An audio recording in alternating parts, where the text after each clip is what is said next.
Welcome, everybody. My name is Jennifer Walinga, and I'm a professor in the School of Communication and Culture at Royal Roads University. Welcome to our webinar series on sport, leadership, and social change. This is our 6th episode, and during this episode, we're exploring the power of fostering diversity and inclusion in and through sport. We have a couple of interviews that I'll be sharing, and this is one of them with a good friend, Dano Thorne. And we also have a panel discussion that we'll be hosting May 5th and sharing afterward. And I believe we'll have a part 2 for this webinar episode in June. So we'll give you more details about that in the next webinar. So today I always like to start by acknowledging the land that we're on and that I'm on in Cadbro Bay in Victoria, BC. I live on the land of the Lekwungen and Quisupsum First Nations, also known as Songhees and Esquimalt. And we always want to thank them because, of course, they were the first peoples and they are allowing on unceded territory. They're allowing us to live and play and work and learn and teach on their lands at Royal Roads campus, but also here in Cadbro Bay. The similarities, the parallels between my experiences on the Royal Roads campus and where I live here in Caddy Bay, but also the time I spent on Elk Lake, this is me rowing my single, is spectacular. And there's so many similarities in both environments that I'm operating within during COVID. It's quite amazing. And I am so grateful, so thankful to be able to live and learn and teach on these lands and on these waters. At Royal Roads, we're very proud of our model. Our model is applied, caring, community-based, and transformational ACT. We're all about social change, positive social change, and equipping our learners with both the experience and the tools to foster change in their communities and the world. We have partnerships with all sorts of organizations, and one of the partnerships that we have is with an organization called Game Plan, which is a federal agency that is designed to support athletes at the national level as they make their transition from their sport career into other careers. And often they stay in sport in some way, but to transition into other pathways in their life to make sure not only that they're leveraging their sport experience as an education, but also that they are prepared to apply those learnings in a new way, in a new context. This is one of the wonderful gardens on our campus, but this bridge I love to highlight because it is the metaphor for our school, our kind of symbol for communication and culture. The two are inextricably linked, and the bridge exemplifies that beautifully in that you must mind the gap before you can bridge it. You need to understand the person you're extending your hand to or trying to build a relationship with before you can actually build that relationship. So it always starts with minding diversity, embracing diversity, understanding our distinct differences and unique qualities before we can build any kind of bridge, whether it's a structural bridge like this or something like a handshake or a relationship. And sport, for me, embodies these principles beautifully. It is all about identifying your unique contributions to your team or to your sport, or you're demonstrating your unique skills or qualities. But it's also about learning about others within the team, but also other teams, right? That's what the Olympics embodies, that idea of bridging cultures and bringing the whole world together in an event that tests and challenges everyone and brings out the best in them as human beings, but teaches us all these principles of collaboration and appreciation for diversity. And so how appropriate that we talk about inclusion and diversity in sport, through sport today. I also want to highlight that at Royal Roads we have so many programs that embody these kinds of concepts that I think are prevalent within the sport realm. Things like development, diversity, inclusion, education, environment, equity and human rights, health, media and communication, and peace. And the episodes throughout this webinar series have tried to touch on all of these topics, but our programs reflect these as well, as do many of these organizations I've highlighted, and there are so many more, reflect. They reflect the concept of equity, inclusion, sustainable development, peace, etc. And sport is powerful. More than ever, I think we're really seeing during COVID that people are leveraging their platforms within the sport context. So as athletes, as coaches, as referees, as spectators, we're rising up and speaking out from a platform that embodies these concepts that we're fighting for equity, for fairness, for inclusion, for development of human and society, humans and society. And so welcome to episode 6, Fostering Diversity and Inclusion in and Through Sport. And my guest today is Dano Thorne. Now, Dano is a member of the Cowichan First Nation. He has participated many times in the North American Indigenous Games and the World Indigenous Games. He was the women's soccer coach for many years at the World Indigenous Games, and they were champions in both 2015 and 2017. And Dano speaks so passionately and poignantly about those experiences and how life-changing they were for him and his athletes. He's the director of sport and recreation and the founder of NIFA, the Native Indian Football Association. He also is a graduate of the National Coaching Institute, and he speaks really insightfully of bridging the gaps, right? Bridging those different worlds of his Indigenous world and his heritage and what he calls mainstream. So welcome, Dano, and enjoy the interview. Dano has so much to teach us. He's been involved in sport for so many years and is just a penultimate leader. Talks a lot about humility, and I didn't quite, we got talking, and I didn't quite catch some of the brilliant insights he spoke of just as we were kind of saying hello. But I think he teases those out a little bit later on in the interview as well. So enjoy, and thank you to Dano. Take care. Thank you for HCM for giving me or just sending me the initial email, and I do believe in that this cause or this series of interviews and panels, I guess if you want to call them. Mm-hmm. I've sat on different panels over the years, and I sit on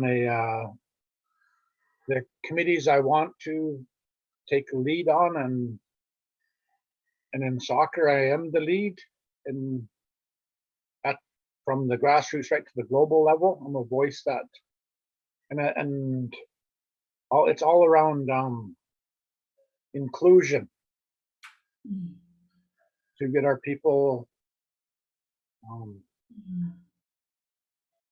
the most honest opportunity to make high-level soccer teams become high-level coaches, and then to choose the direction they want to go, and having our culture and our identity not in question because of systemic racism and barriers. So I do appreciate. I look forward to this interview, and my thing is that if it's a good interview and a good opportunity to promote in the future, if I could use it for further development, if that's going to be okay, and get a copy. Absolutely. Awesome. We're in it together. So anyways, I'm Jennifer. Thank you. My name's Dano Thorne. My Indian name is Cowichan. I come from the Thorne family in Cowichan. We're not just soccer players. We've been multi-athletes for the last 100 years. It's my grandfather, and soccer is our main sport, though. My grandmother was from the Nanaimo First Nation. On my mom's side, they were from the Saanich Nation, through the Sampson family. They're a huge family, and they were all sports people too, and very powerful. Tom Sampson, late Norm Underwood, who just passed, and Dave Paul. They were all past chiefs and influential leaders in sport and recreation in this country. We're also connected to the Nez Perce through my mom's mom, the Chief Joseph and Yellow Wolf. So I come from I'm a turtle powwow dancer. I haven't danced in about over 10 years now, so I want to get back in the later years of my life. I want to start getting back involved in dancing just for the fun of it. And I guess in the right to as part of my historical family culture. So that's who I am, and I'm a sportsman.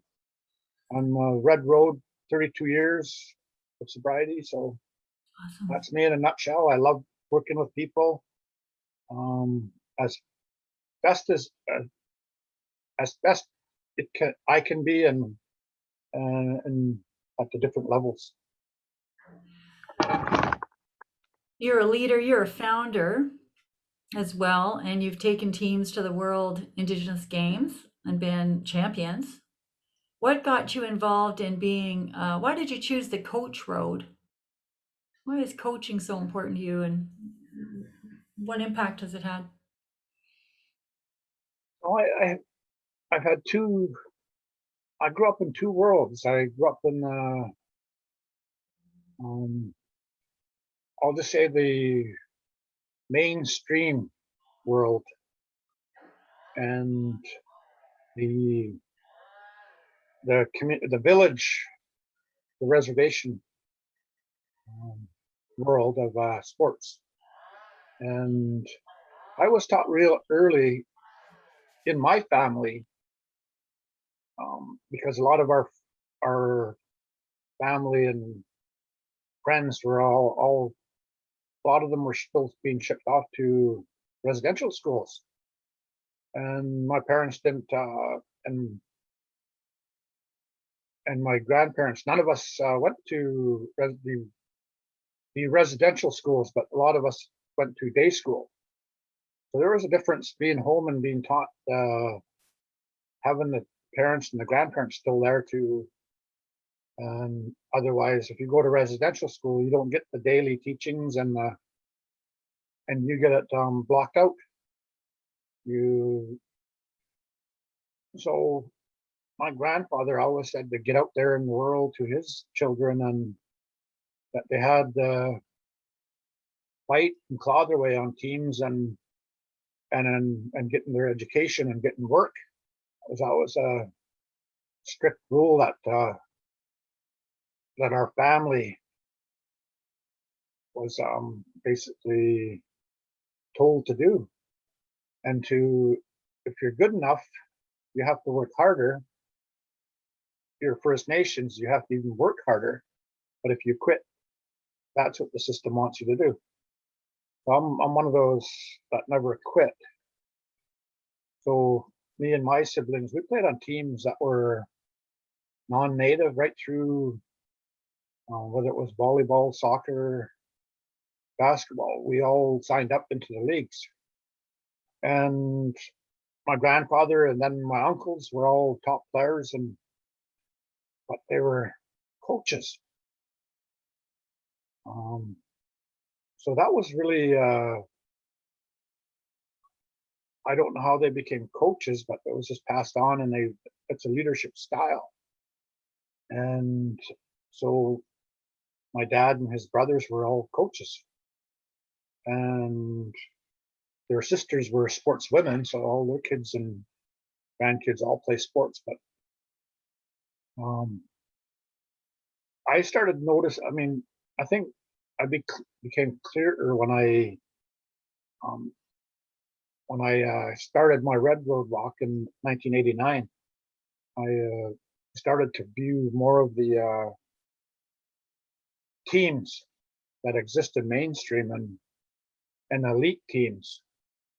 And I was really fortunate to play on the best teams Vancouver Island could offer at the time, and I played also in the semi-professional leagues in the Coast League in the late '80s, and I belonged. I was accepted. But at the same time, on the other side is they still maybe didn't want me to be there. And those were subconscious thinkings, I think. And I got aware of that once I started my Red Road walk. So all those things were part of it, but I never liked, I was told my dad never to quit when he kicked my butt. And I use that a lot when I'm talking, and not that way because he wouldn't kick my butt, but he was just in a way of telling me that if you quit, you're going to lose. So and they'll never take you back. So I always persevered in that area to not to give up and to pursue things I needed to be at. And sometimes it was riding the bench, but after long periods of time, I was accepted and earned my stripes, as you say, and that was but in the late 80s, I became more of a leader. I loved to take the bull by the horns as a player. I created that mantra, that reputation, and being a physically hard, tough player, but with a strong level of sportsmanship. And that was to this day, that's part of my reputation and my past as a player and at every level I played at. But I was a game breaker. So those were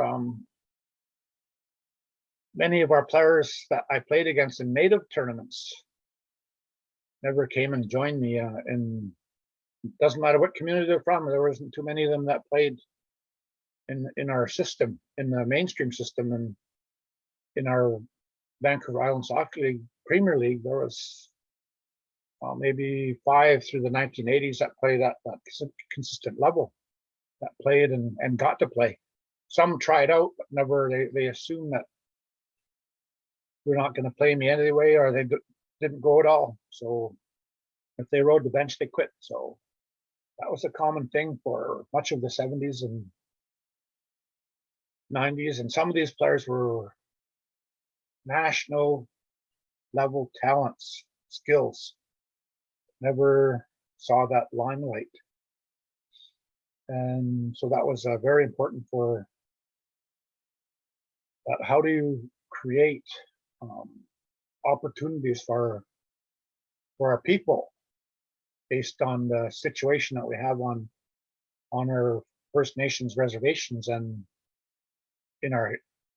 on the island in BC and across the country, because it was similar everywhere, as I eventually found out.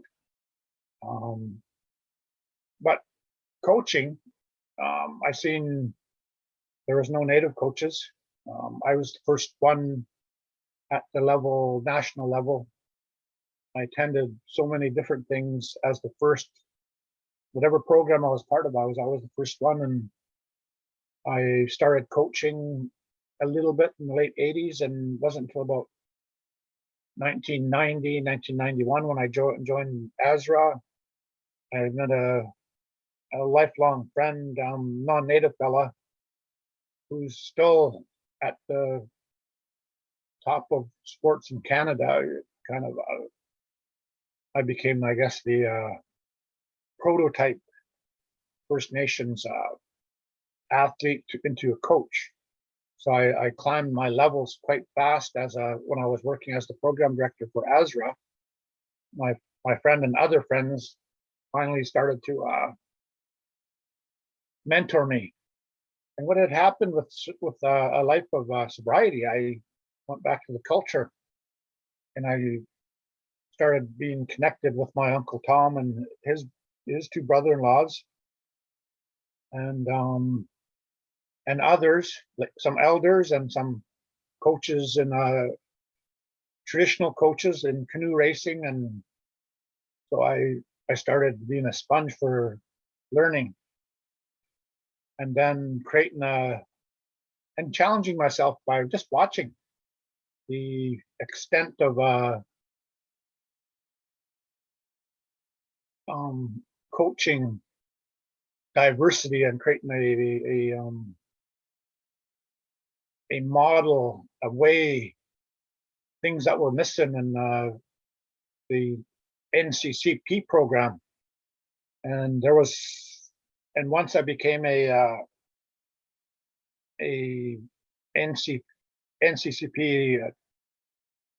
course conductor back in the early 90s, I started teaching the courses, and it's funny, I had learned my own philosophies and methods, and through all my mentorship and apprenticing under,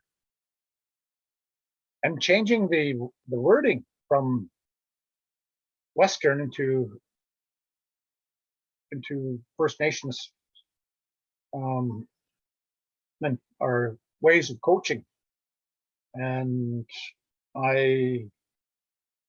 it was unique. And the people that I taught my courses to, they would that was the theory part of it. There, I added my own philosophies and methods on how to coach our kids, and that was all oral and visual and verbal, traditional way of teaching, because we'd never had the writing or the technical stuff way back in the day. We had it was full-time base time, I guess you can call it, and that's how we taught our traditional games, our sacred teachings. It was all coaching, traditional coaching. So on that, and all those NCCP coaching conductors, the top ones, I mean, the National Coaching Institute realized this is a new way of coaching. And all of this led to the creation of the blueprint for coaching and the Aboriginal coaching manual that was created in the late 1990s, in about 2000, 2001. And my philosophies and others, a couple more people, were used in to create a holistic developmental model as a curriculum to provide relevant material based for Aboriginal communities, for Aboriginal people and non-Aboriginal people that work with aspiring athletes. So that's how that was created. And I ended up going to the National Coaching Institute, and I did all my tasks in a traditional way, and that was it was amazing to the highest level sports science, sports scientists, sports psychologists, and the technical people, because it provided again a new phase of development and understanding. And a lot of our non-native senior leaders are still trying to understand. Their methods would help our people, our coaches and our athletes, but they'll never get it right because they're not First Nations, Inuit, or even Métis. So, I mean, those are things we've been doing for thousands of years, and we just can't,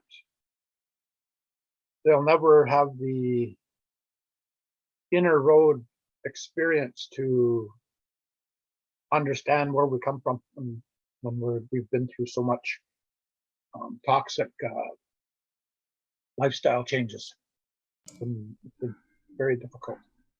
And that's probably, I'm thinking that probably is why you wanted to create the Native Indian Football Association, create a place where it wasn't mainstream. You had your own league, you have your own teams. There's a place where people can find each other.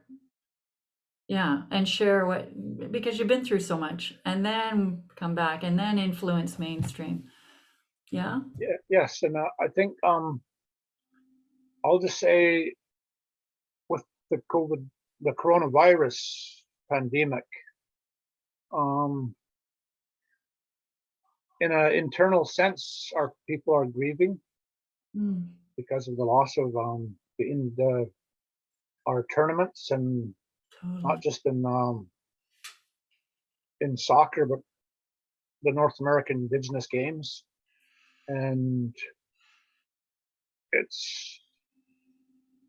we're all missing the boat on enjoying life, on doing it freely, and doing it with family and friends. And even with NIFA, we've missed over 100 of our kids missed out on a tour to Europe, and their families will come, the parents and the grandparents. And the ladies missed out on the World Games. It's been postponed to later this year, but that's still up in the air because of the pandemic. So, I mean, it's not just the mental and the emotional, but the spiritual and the physical. I mean, those 4 quadrants have been wounded badly, and it's very tough for our communities, and because of that, I'll just say we're at a state of paranoia and caution and fear of the unknown, of what's going to happen next, and our communities are, when we get hit by COVID, we were hit hard. Oh, yeah. I know my community was badly hit, because we had close to 300 cases, and we had to work hard to bend that curve down to 0 in 3.5 months. But still, the fear of, even though we're on a very our vaccinations have come to our tribe very quickly, and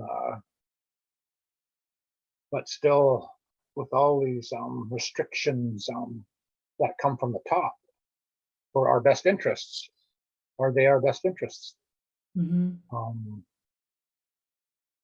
So a person like me, who works with grade 2s, 3s, and 4s at an entry fund level of physical activity, I only get 6 or 7 kids for each grade, because half of the classes are still at home doing homeschool. Right. And I got to set up a program that, I have to have a program that meets the needs of 6 or 7 kids. And I'm still getting positive feedback for doing those things. And I also work with our adult learning kids.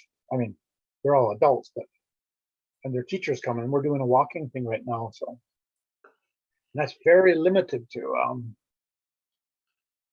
and because exposure happens out in some schools here, and we still got to keep our guard up. All those things I mentioned earlier. So, and with soccer, I got 23 national team players and a coaching staff, and I'm trying to be as positive and in my planning, and hopefully that we can meet, at least with the BC players. Not travel restrictions will be more open like they were last fall. I mean, then when we started to play in the league again. But so all those things are really, really challenging for just me, for my world, and I know because my world is a global world. At the same time, I'm doing Zoom calls and with Indigenous footballers from Paraguay, Brazil, Costa Rica, Peru, New Zealand, and Australia, just to plan. And of course, in creating new youth and adult tournaments here in BC and in Canada, and working with a board I haven't seen in a few months now, physically, but I've built up a mantra of that humble part where my colleagues know that as the lead that I won't make a decision that's going to hurt our kids, our families, and our coaches. And I'm trying to be as open as possible in this challenging time, which again, for me, I love the travel and I love to meet the other cultures. And when we travel, we're always bringing drummers and singers with us, Cool. men and women that are part of families and coaching staff. We usually have some pretty good songs that we can share with, whether it's into Hawaii or Cuba or into the States, and we can share that. We thank the traditional hosts and the people that win or lose, and to share our protocols with them. That's vital for what we do. And if we don't bring it, then it'll hurt us. So we need to have our culture freely displayed. Crucial. And, really it's what the Olympics is supposed to be about, right? Sharing cultures and meeting other cultures.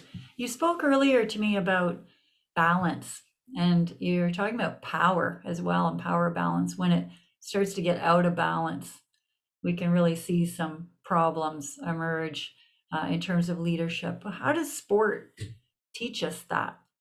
How does sport teach us how to do it right with people at the center? Oh, it's about team building. I mean, we all want to win. You teach the win to accept the loss. And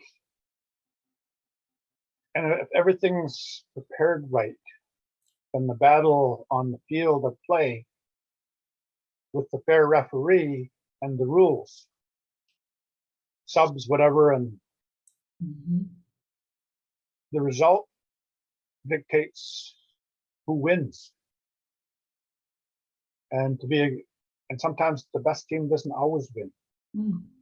So I mean, we all have to be ready for that. And I've been through all that. I've won a lot more than I've lost, but as I mentioned, it's to be a good loser isn't looked on with positivity. For most, there's a lot of bad habits we've picked up, and the parents and the guardians or the coaches sometimes get bitter, and there's a lot of negative repercussions. And I think to win at life, we have to follow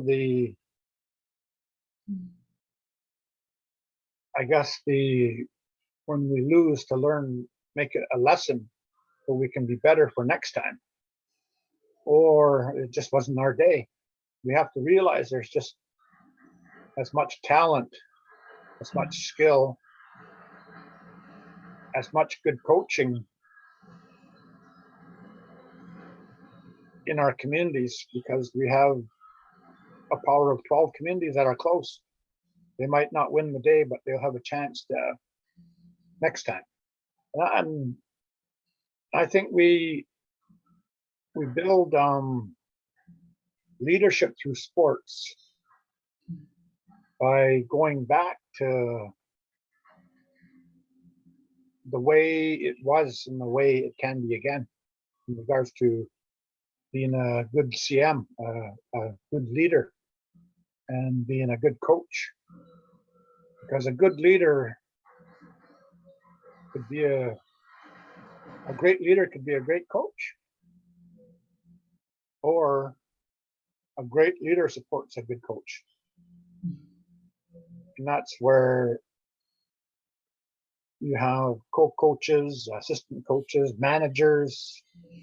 So that's why you have to put the trust in each other to be successful. win or lose, because everything's a lesson if you learn it to the best of your ability. And leadership is about everyone. Everyone should enjoy the things that come their way, whatever it can be. Our sacred ceremonies, there's leadership in memorials about that as well. Whatever culture, whatever nation is having celebrations. And these things are important because it's been passed down to you. And like in the coaching, my grandfather, my dad, me, and all my nephews. And how you walk in a humble way as people notice. And the jealous ones and the envious ones can become your rivals in a negative way. And that truly does exist. And if they lead, it could stop progression in the development of First Nations and Indigenous sport at all levels: community, provincial, regional, national, international. And because of the addition of Western mythology, philosophies, way of life being plopped in the middle of our communities, you have to do this now. I mean, so those habits I mentioned, all those are picked up. And it hurts our communities. The all for one syndrome hasn't been there for a long time. And if you look at the sport system, it exists. There's a lot of fragmentation. I've always encouraged, and this has been passed on to me, I always encourage our leaders to don't blind yourself with Western mythologies and Western ways of paying yourself a good salary if you're not fulfilling your duty as a sport leader. I mean, that happens a lot. And toxic things sometimes push people out of the system if they can help.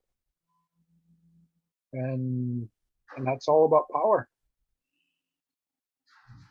You can be a powerful negative leader and have your toxic people that vote you or support you. That gives you that power, and they get a piece of that pie. I mean, that's unfortunately it. That does happen in both mainstream sports and Indigenous sports. Why elders say, you have to have a good heart, a good feeling, and love for your people that everyone enjoys. Our ancestors called it the great deeds of our hereditary chiefs and our big chiefs when we had events. Everybody was gifted for witnessing a great event of fun family, other families supported, and it was their time to support. And we've always done that. And culturally wise, we still do that a lot. And even in death, we support that part. And some areas always still neglect to support. That's the negative power, the negative voices, that negative ways that don't enhance or support a cause that could be for the people. And the barriers and the breakdowns happen.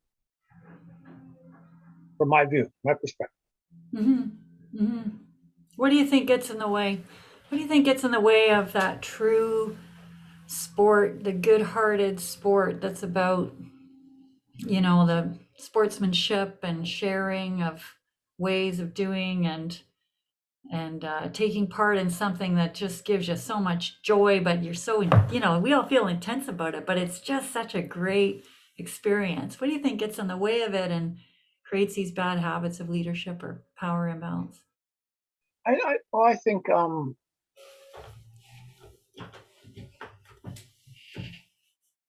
think when you're in control of a certain sport event or are a head coach, then you can sometimes pick and choose who's on your team. And you lead that group, and there might be success, but not everyone's. If it's impartial, you're an elite team, or have all the skills to help in if there's senior employment, then or even committees that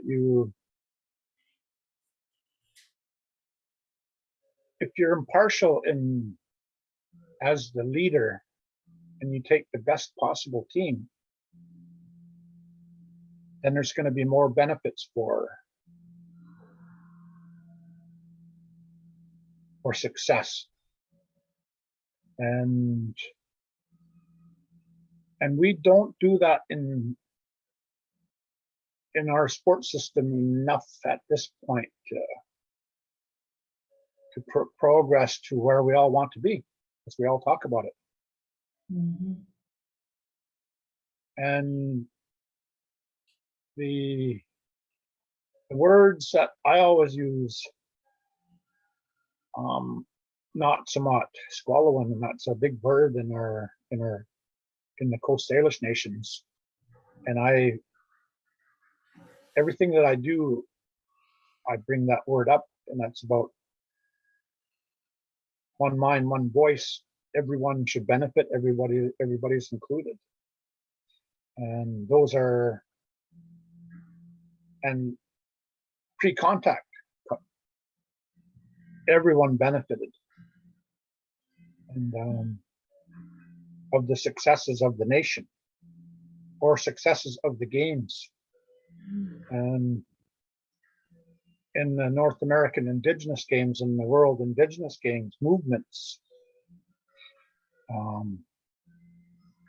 there's still not the mainstream support that should have been done a long time ago. And I don't know if it's our leadership over the years, because I've said that we need the IOC and the United Nations to support our cause. There's funding and available so we can start. We need people out there doing the work on the ground to challenge, I guess, to physically create programs, travel to voice the needs of resources and funds for sports in the United States, Native American country, and our First Nations, etc., in Canada, and our regions. And why that's never happened when we've had some glorious leaders. We still have glorious leaders. And I guess a comfort zone is I'll just say we're in a comfort zone that that could be toxic, could be negative. But a comfort zone is where you stay in a situation where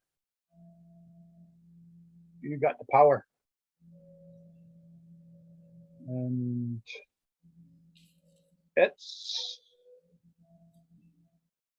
truly could be where we're at, where toxic energy, and when you have the power in anything, you're a status quo. It's a status quo. There's no, and through NIFA, I've built it to a national level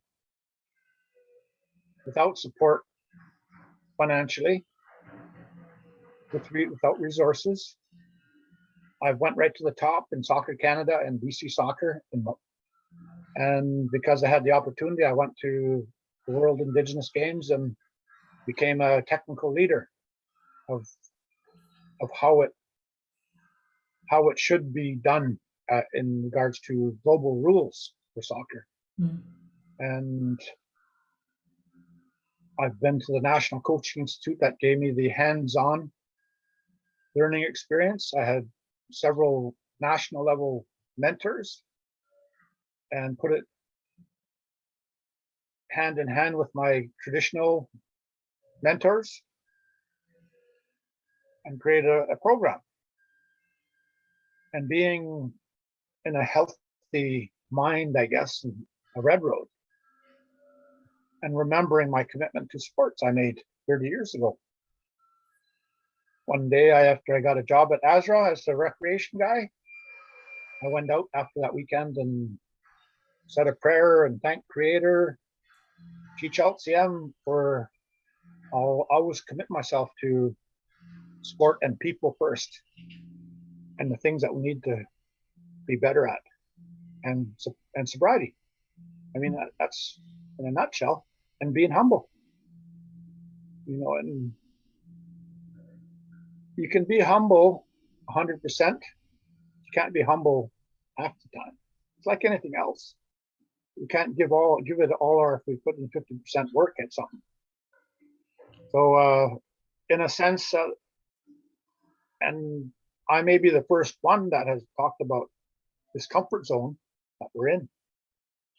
And we need to, if we're going to take risks and chances in life, as our elders have always told us, to be better and to learn, we have to get out of that comfort zone or put us back into that healthy zone that will, and be humble and use our talents and skills to, as administrators, to make it better. And the North American group in the United States and the North American in Canada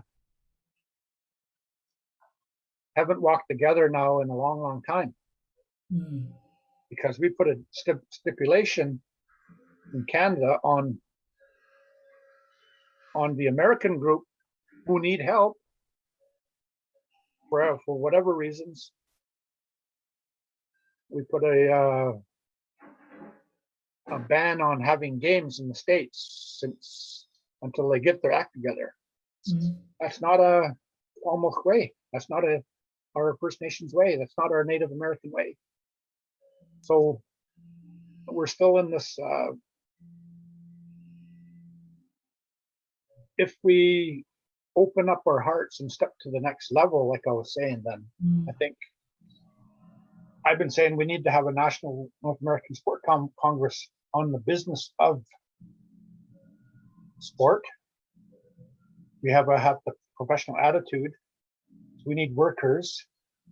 We got to sit down with the COC and the IOC, I mean the US OC, as well as the IOC to get that help. So we can keep our autonomy and keep our traditional way of how we do it, how we host it, how we promote it, how we express it. And coaching will only make it a more exciting event for our young people. So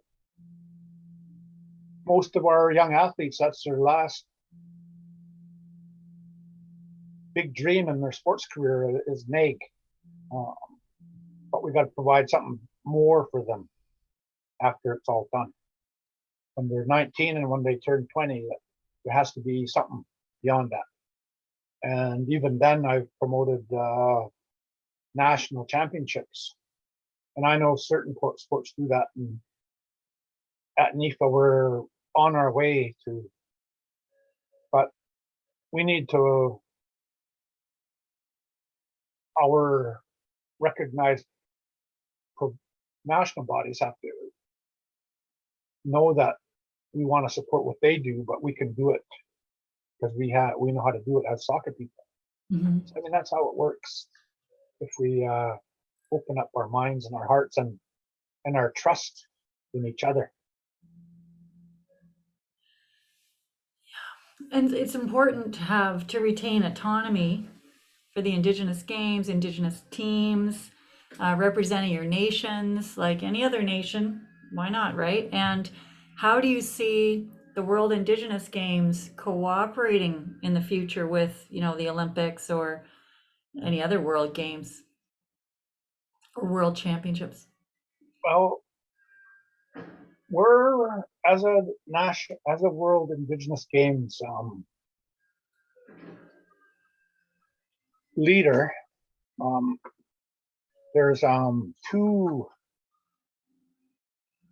There's two main leaders. One is Grand Chief Willie Littlechild, doctor. He's a lawyer and a doctor, and he's been recognized for so many different human achievements, I guess, in Canada internationally. He sat on the UN Permanent Forum Committee and Sports and Peace, Health and Peace at Lausanne, at Geneva, and New York, and Ottawa, and of course, most recent with the TRC, one of the TRC commissioners for the 94 TRC recommendations, and he was a member of the residential schools for a dozen years. All of that, he's kept his integrity, his power, and of course, he's been a MP, a Grand Chief on numerous occasions of his people and his region, and at the national level, and a chief for his own community. So he's one, and the other one is Marcos Torina, who sits on some of those committees, is really at New York, and grabbed it and hosted the first games in 2015, and but at the same time, I've always believed in organized. We have to be organized. We have to create representation from the Indigenous communities around the world. And I know there's only 600 million of us Indigenous people, but we've been hit hard by colonization, but we still maintain our ways. But we still need to be organized and keep our foundation and how we host it, keep our celebrations and of our drums and our songs and our ceremonies, which was the most powerful. I'll just say, I just call it it's the most purest form of expression of identity and culture I've ever seen in opening ceremonies at the 2015 Palmas Tocantins Brazil games, and it's just a touch below the euphoria of my players winning that 10 nights later at that stadium in Palmas. It was an amazing run of sport and culture in my life, and we don't we have never always got the full credit Mhm. of the achievement by Soccer Canada, by BC Soccer, by our national head office at the ASC, and even in British Columbia, we have never received at least a congratulations from some of our top Indigenous leaders. And I've wondered why, especially in British Columbia, because I worked so hard to support that cause of BC sports for that long. And a couple of our elders that were part of our team just tell me, Dano, we have to carry on with our work. And that's what I mean is when we don't get that kind of support, then it's a reflection on the challenges we have to overcome the successes of people that deserve to be raised up in our, like, traditionally and culturally. We always did that to our, and these young women in their teen years, most of them, what we did was amazing, and I'm still lobbying, fighting for that, you know. And we did get a letter from the president, vice president of FIFA, and the president of CONCACAF, our regional soccer body, at the time was Canada's soccer's president, a letter, which was good, but follow-ups and have never happened. And then we won again in 2017, and I created a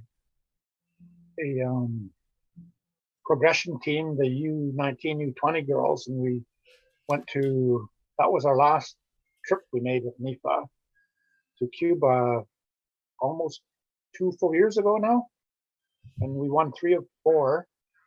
And so I have to be very cautious, at the same time being positive what we're doing. And as elders have told me, just to carry on, you need to carry on with the work. Our last youth trip, we had 279 teams and their families when we went to Hawaii. Nice. For 11 days. And the youth program is an opportunity for children to learn to believe in themselves, to experience soccer at the international level. And we've never won as much as we'd like, but the kids become winners, and it will build something in their own pathway of life to more soccer, careers, and better things, and that they can share with their communities back home. And then other kids wanting to test themselves. So we've been, that's a big part of why we do it. And at the same time, it helps us make it better. Coaching is a priority, and me and our board we're working on it. At least doors have been opened, and it's important that we continue the dialogue.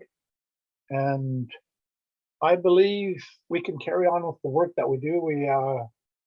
I mean, our provincial body and the national body, I don't know where they're at with, and there's other sports that feel the same way, lacrosse, fastball, that have national championships and have went on their own all these years to ensure that our canoe pullers go to international events because there's no national championships.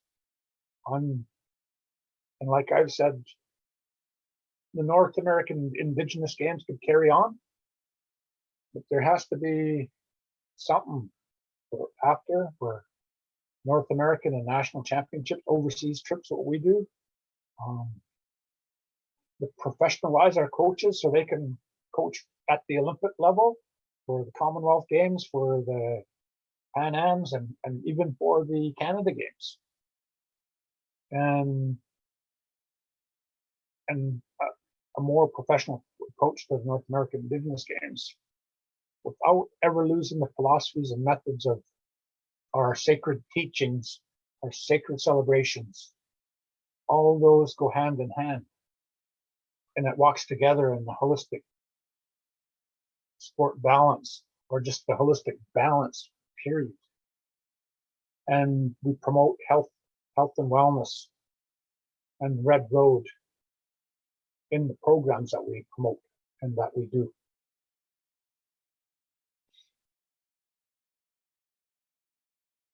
Because probably the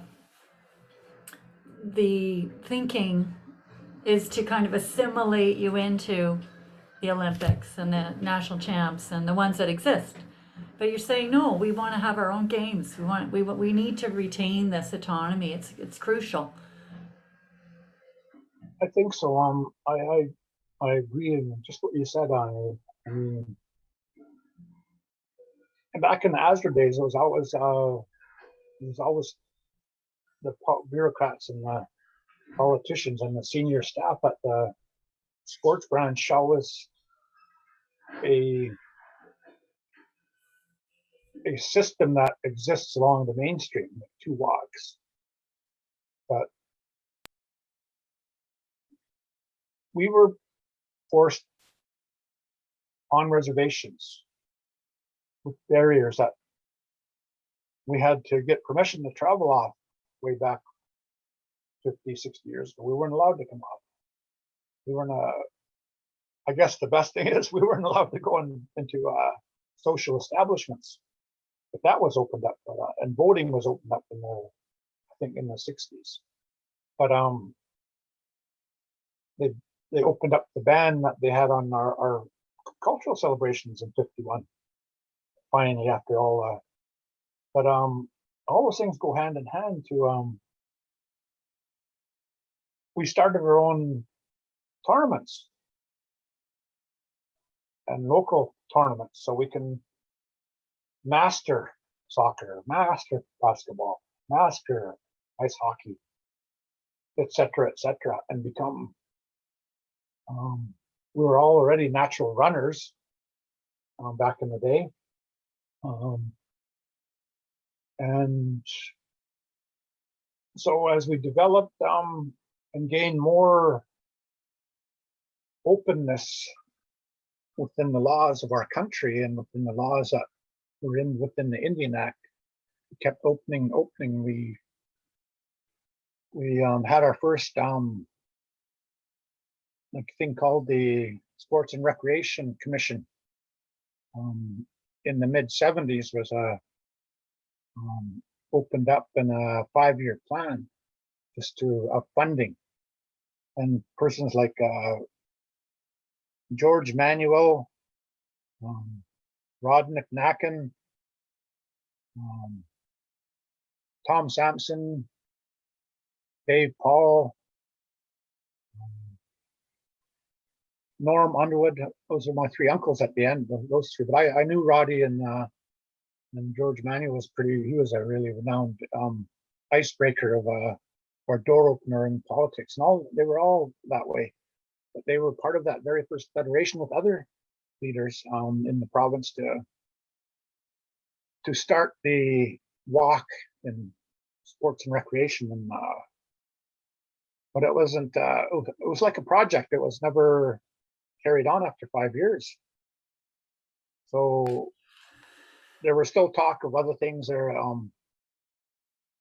Our tournaments carried on. The big all-native basketball tournament happened, the big totem soccer tournament, all the big hockey tournaments that exist, they carried on. And then in the late '80s,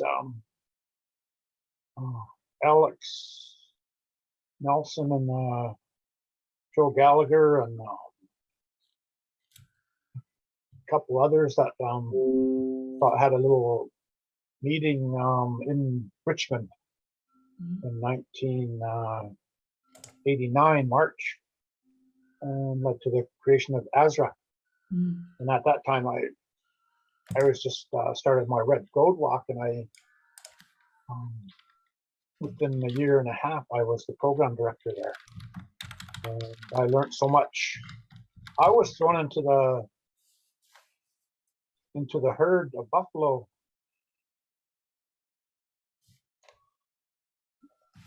without any training, but even the coaching, and that was a challenge. I thought I was sent to groups like the Coaching Association of Canada, the Canadian Athletes Committee, which had national team athletes, Olympic athletes, and me. But it was because they needed a first Aboriginal person there. Alwyn Morris, and we had the only Aboriginal organization in Canada. And Alwyn came to one of our events, provincial AGMs, and that's how I met him. And then I asked, well, he couldn't attend, so he says, "Oh, could you send Dano?" So I went in 1992, and I was involved in that committee for a decade, and I got so much experience. I was with the Special Olympics, the Paralympics, women's, the creation of the Promotions Plus. I was at the first few meetings, and man, sitting in a room of 42 people with one other guy and all women, very radical. It's good for you. And excited about their new walk. I mean, I started to learn a lot through all those committees and being on youth committees and different. I was always the first one, and I stayed on there for a long time. So it was that's how you build your knowledge, your wisdom, and you watch and learn the trials and the tribulations of making mistakes in all of these programs. And if you're missing a link, then, and if it's Indigenous people, and then there's no service, they don't come to our communities. That's the importance of us creating. If they're not going to let us play soccer, then let's start our tournaments. And even in our rogue teams in the early 20th century,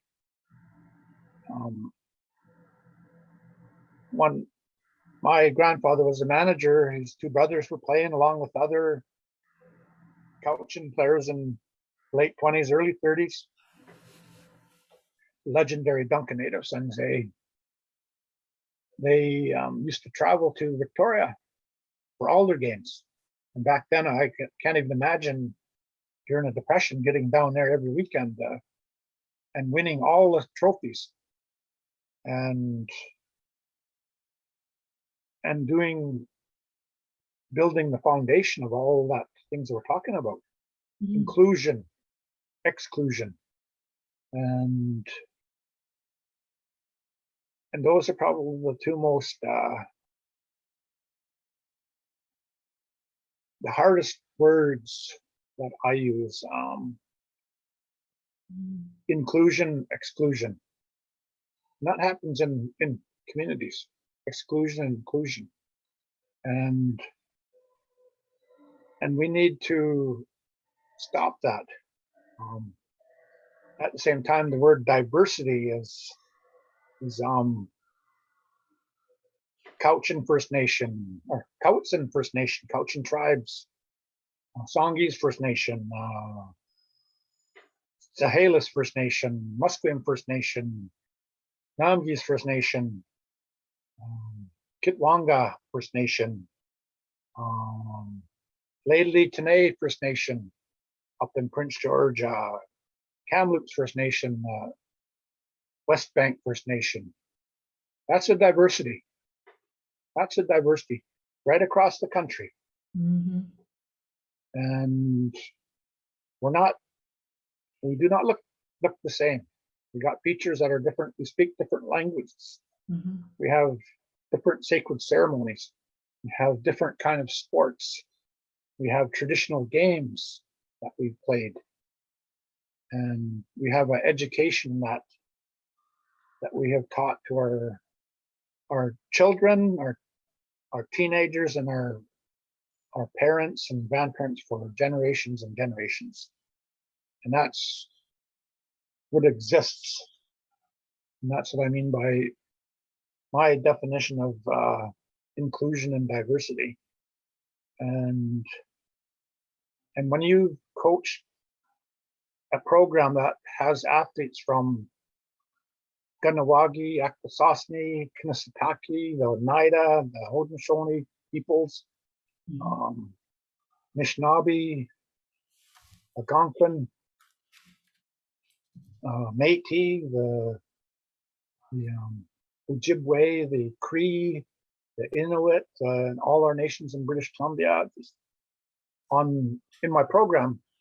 And when you get the kids getting to know each other and being proud of where they're from, that's success. We've had challenges, but we've never had any one of those kids leave us before their time in our programs.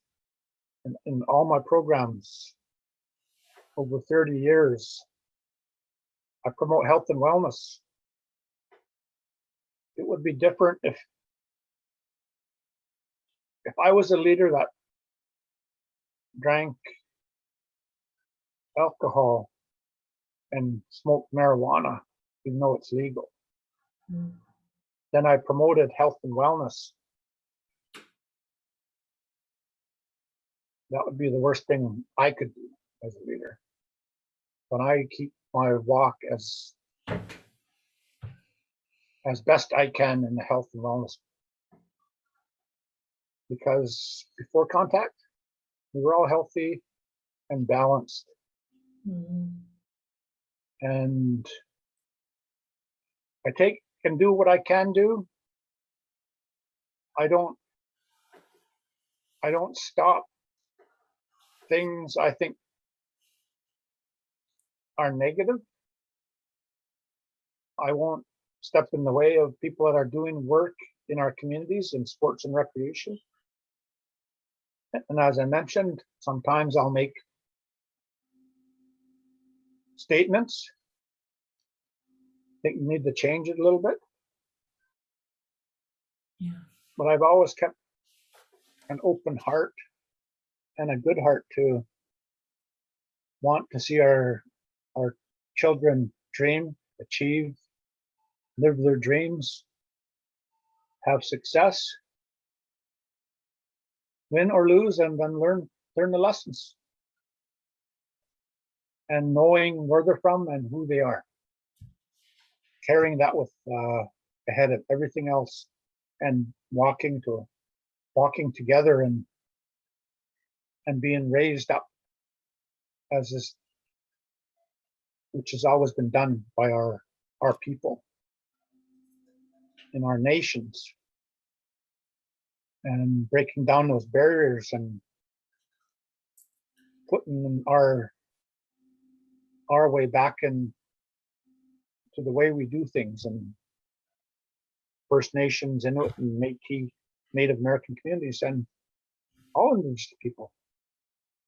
And we need to be real humble and look at that mirror, and am I doing it for me, or am I doing it for other reasons? The people should be first. If they need resources, if they need funds, if they need technical help, they need coaching expertise, bring them in. We need your help. Then take what you need and add it to your own philosophies and methods as a First Nations Indigenous leader, and then go with it. I mean, that's how, in my view, and from my experience and my expertise that I've learned from others elders, coaches, and then I adapted into the best possible teaching mechanism for, and have fun. I always promote fun with the ones I'm working with right now, the grade 2s, 3s, and 4s, the young adults, and even making walking fun, and make a key factor to it. You walk, you get healthier. You walk, you intellect just blossoms. So all those things are about learning on your journey in life. And that's the most important thing from what I do, whatever I do. I think I'm not involved as much as I used to be. I'm traveling all over the country and traveling all over British Columbia, but I do travel lots, and for 15 months I have not traveled beyond Vancouver Island. And it's a tough pill to swallow, but it's being safe still, and social distancing, and we all need to take part in the walk of healthiness and to get over this global challenge, I guess I'll just say. It's like I said, globally to the grassroots is what this virus has done to all of us, in the most simple terms, from the global level to the grassroots, because it affects our elders and our families, and we've lost a lot of them. Sports is big. Sports is a way of creating inclusion, not exclusion, and it creates, if we do it right, then health and wellness and culture and identity will continue to gain strength, and we can step back into a comfort zone that was ours, not Western ways. Dano, you've taught me so much this morning, getting all teary. When you said sports is big, and it really is. You really convey that, and I believe the same. I mean, it just saves lives, like literally saves lives, doesn't it? And so it reflects everything you've talked about, like really being part of a team, right? It's reflecting where you come from, whether it's Nanaimo or Peterborough, Ontario, like your team is representing where you come from, regionally or whatever, and it embodies that opportunity to do things your way, but build your identity and your confidence and contribute to the team in your way. So beautiful. But it's also for you and Indigenous peoples a way to reclaim their history. You were born of the first peoples in Canada, and we need to acknowledge that. I think you've also taught me that inclusion doesn't happen until we acknowledge diversity. So until we acknowledge World Indigenous Games, National Indigenous Games, NIFA, your tournaments regionally, even on the island across BC, until we actually acknowledge those as distinct and autonomous, we can't then be inclusive, right? We're just sort of trying to blur and assimilate. I think it's not the right way to go. And again, sport is teaching us this really crucial, very important lesson, isn't it? Because we've made huge mistakes as a society.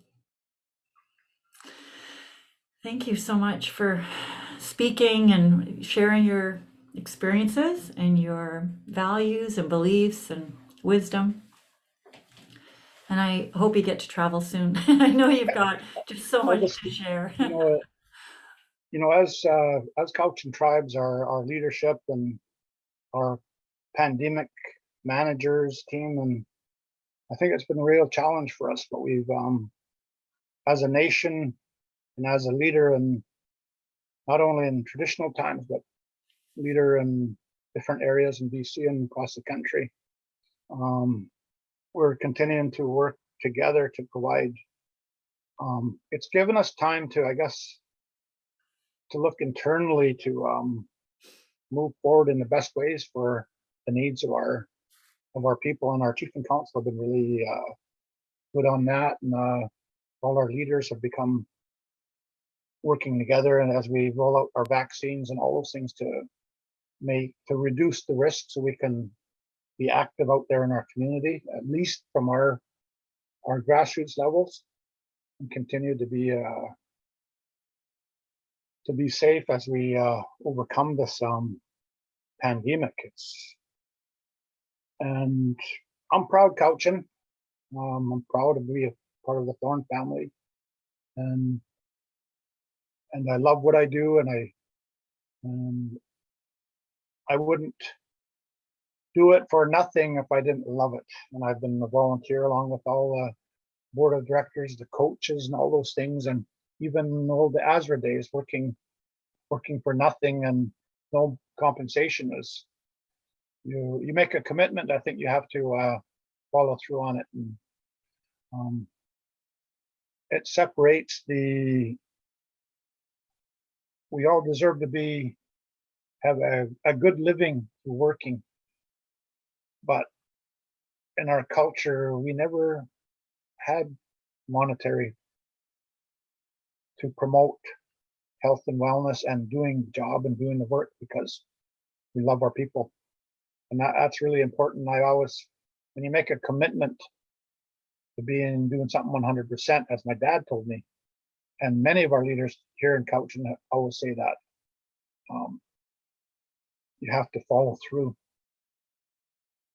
because in a winning program everybody benefits, but if you don't finish a program, you're never going to see the fruits of the labor for all those young people and families smiling. I mean, that's so important to remember that. 30 years in NIFA, we've never had any funding, but over 1,500 youth and their families have experienced 8 trips globally, 20 trips for our women and young ladies and men and younger men. We've had to sacrifice and work hard to raise money for our trips.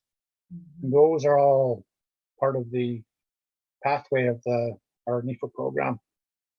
And as well as what the NAIG has done and what our other sports tournaments have done, it's why we do it. It goes beyond the monetary part, even though that is important. That brings in resources and funds to our communities. Yeah, it's crucial. Cowichan. Cowichan. Thank you so much, Dano. Always a pleasure to listen to you speak. And I'll definitely share this, and you can share it wherever you'd like. I think it really encapsulated so many pieces of wisdom. You're one mind, one voice, and that whole idea of everyone winning too. I've tucked that away. I think I really felt like I got it today. That idea that sport really does that for us, doesn't it? Everyone wins if it's done right. Yeah. Thank you. All right. Well, thank you yeah. Thanks a lot. Nice. Thank you, Ben. Take care, Dano. Bye-bye. Okay.